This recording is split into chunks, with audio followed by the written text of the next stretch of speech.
Saturday nights were our favourite nights and the only time we really had to ourselves. Mark went to school on the other side of town. Abe only visited from Seabrook once a month. And Jared worked after school and only had weekends off.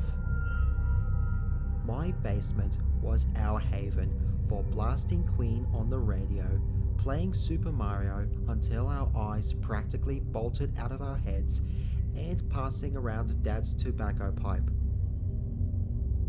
It was the beginning of 1989 and the first Saturday of the year.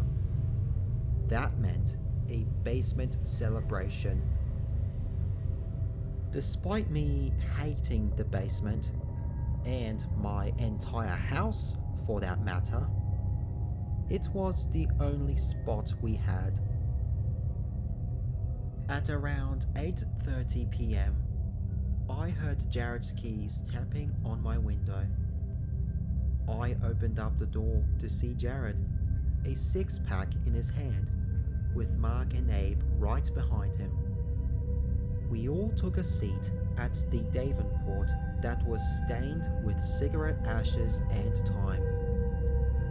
Going about usual business, Mark cracked open the beers and said, "Cheers to what hopefully won't be a shitty year, fellas." The night unraveled into conversations about upcoming tests, Jared's new girlfriend, and Mark kicking ass at Super Mario as I watched in disbelief, having taken weeks to get to the levels that he aced in minutes.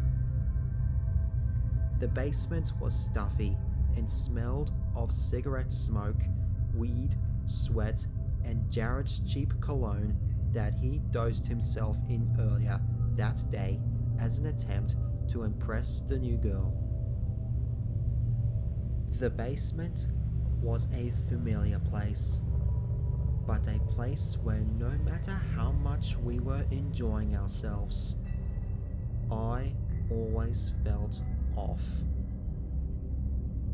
After an hour or so, my sister, Cynthia, walked down the basement steps to greet us and to tell me she was heading out to work and wouldn't be home until her usual time. Cynthia's footsteps creaked on the old shabby boards as she walked back up the steps and said, "See you pathetic losers later." Super Mario started to bore us after a while, and at around 11 p.m, Mark suggested we go to Margaret's Diner and order a nighttime breakfast of eggs and hash browns. We agreed, got our jackets, and set out to all pile into Jared's 1984 Volkswagen Rabbit that smelled of stale gym clothes and dried up fried chicken. His car was filled with junk, but Jared had just gotten his license, so he was our only ride. The four of us packed ourselves in tight, shoulders squishing and trying to avoid stepping on the nasty treasures beneath our feet. I realized just then, after already being crammed in tight, that I had forgotten my money on top of the radio in the basement. I thought to myself, "God damn it, I don't want to go back into the basement alone now that the house is empty." Because that's something I absolutely never do if I'm in the house alone. As I said already, the basement is the most dreaded place in my entire house for me. It seems to harbor some sort of inexplicable phenomenon, some sort of evil. It was the least inviting of rooms.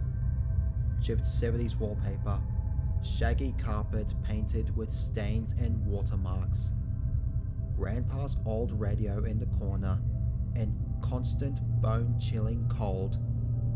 Even in summertime, the basement was always cold.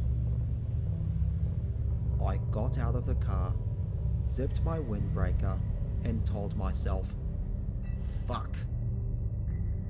Just down and up the steps, and you'll be fine. It's just a goddamn basement. But the basement preys upon you when you're alone. Once inside the house, it was quiet and dark as it usually is at night, and I made my way to the basement door. The basement is completely visible from the street and my driveway, and the staircase can easily be spotted through the window. I creaked the door open, pulled on the light switch cable to illuminate the stairs, and instantly felt the biting cold sink its teeth into my skin. Hastily, I made my way down and ninja grabbed my wallet on top of the radio and immediately made my way back up the steps, turning the light off on the way out. The same feeling I always had was present. Someone is there. Someone is watching. Something sinister. I knew it the moment I opened the basement door and still felt its tight, cold grip as I walked out. Wallet in hand, I scurried across the lawn and back into Jared's clown car. I buckled myself in, patted the roof of the car, and said, "Alright, ready to go." In my head, I was thinking how overjoyed I felt to be in the presence of my friends instead of that horrendous basement for even a nanosecond longer. Jared started the engine, but before pulling out of the driveway, he asked, "Hey man, what about Cynthia?" I raised an eyebrow and said, "What about her? Doesn't she want to come with us?" Confused, I replied, "Cynthia left over an hour ago for work. Her car isn't here." Mark and Abe turned and looked at each other, eyebrows furrowed in bewilderment, and then looked at me. Abe's voice shook a little as he spoke. "If Cynthia left over an hour ago, then who was the woman in the white dress following you up the basement stairs?"